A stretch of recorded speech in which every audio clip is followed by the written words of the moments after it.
को तो बधाई है। सदस्य को नहीं बोलने दे रहे। विपक्ष कितना गैर जिम्मेदार है। मैं विपक्ष के अनिल झा को बुलाने के लिए आमंत्रित कर रहा हूं बधाई प्रस्ताव पर।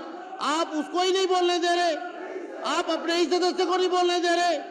आपसे ज्यादा गैर जिम्मेदार और कौन होगा? अनिल झा। अनिल झा अपनी बात कहेंगे। अनिल झा बधाई प्रस्ताव पर बोलेंगे और सिर्फ बधाई प्रस्ताव पर ही बात कर सकते हैं। अनिल झा, अगर आप नहीं बोलना चाह रहे तो मैं हरीश खुराना अध्यक्ष जी, हरीश खुराना, आपका बहुत ही खेद का विषय है कि विपक्ष के सदस्य को भी खुद नहीं बोलने दे रहे। लोकतंत्र के मतलब इतना गैर जिम्मेदार मंदिर और के अराजकतापूर्ण व्यवहार। मैं विपक्ष के सदस्य को बुलवा रहा हूं, उसे ही नहीं बोलने दे रहे और उसको आंखें दिखा रहे हैं। आप आंखें दिखा रहे हैं अपने सदस्य को कि नहीं बोलना। आप उसको आंखें दिखा रहे हो आप कि नहीं बोलना, अपने ही सदस्य को बोल रहे हैं। अध्यक्ष जी, आप आपस में लड़ रहे हैं। आदरणीय अध्यक्ष जी, आपस में लड़ रहे हैं और समय खराब कर रहे हैं। मतलब आपके सदस्य को बोलने को कहा, उसको आंखें दिखा के मना कर रहे हैं। आप यहाँ पे चर्चा करने आए हैं या यहाँ पर शोर मचाने आए हैं? बैठिए। मैं प्रार्थना करता हूँ, बैठिए। आप पूरा देश देख रहा है कि ये विपक्ष के सदस्य जो आम आदमी पार्टी से आते हैं ये किस प्रकार के उद्दंड है। मैं आपके व्यवहार को उद्दंड व्यवहार करार देता हूँ। ये उद्दंडता नहीं चलेगी सदन में। बैठिए आप सब लोग, बैठिए मैडम, बैठिए। अध्यक्ष जी, बहुत ही खेद का विषय है, आपने अपने ही सदस्य को नहीं बोलने दिया। हरीश खुराना। आदरणीय अध्यक्ष जी, लोकतंत्र के इस मंदिर के इस पद पर आपको हरीश खुराना जी आज बोलेंगे। बैठने पर बहुत बहुत बधाई हो और शुभकामनाएं हो। और जिस प्रकार से आपका एक्सपीरियंस रहा है, चाहे वो एमसीडी के अंदर हो, चाहे वो संगठन के मामले में हो, चाहे वो इसी नेता के तौर पे, विपक्ष की नेता के तौर पे हो, जिस प्रकार का आपने कार्य किया है, अपने आप में लोगों को सिखाने वाला काम करा है। और मेरे लिए तो बहुत पर्सनल बात है, क्योंकि मैंने अपना राजनीतिक जीवन आपके अध्यक्षीय कार्यकाल में शुरू किया। आपसे बहुत कुछ सीखने को मिला। मैं आशा करता हूं कि हम सब लोग जो पहली बार चुन के आए हैं, वो आपके अध्यक्षीय कार्यकाल में हम बहुत कुछ सीखेंगे। एक बार फिर आपको बहुत बहुत बधाई, बहुत बहुत शुभकामनाएं।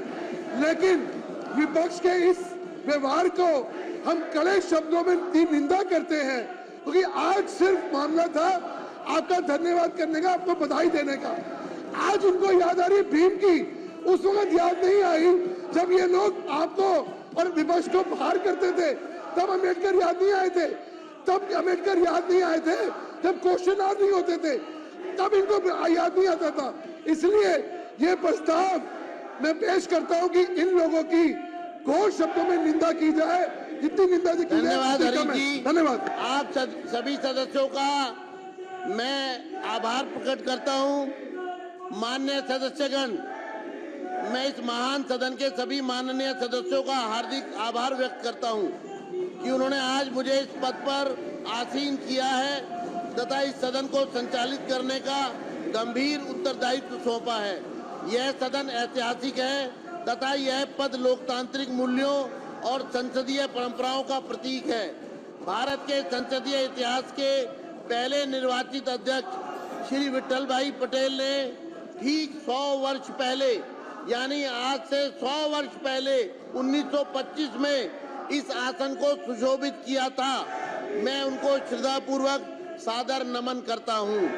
यह हमारा सौभाग्य है कि आज हम उस सभागार में बैठे हैं जहां हमारे स्वतंत्रता सेनानियों ने विराजमान होकर इसे सुशोभित किया था, जिनमें श्री गोपाल कृष्ण गोखले, श्री विट्ठल भाई पटेल, पंडित मदन मोहन मालवीय, श्री सुंदर सिंह मजीठिया, पंडित मोतीलाल नेहरू, लाला लाजपत राय जैसी विभूतियां थी।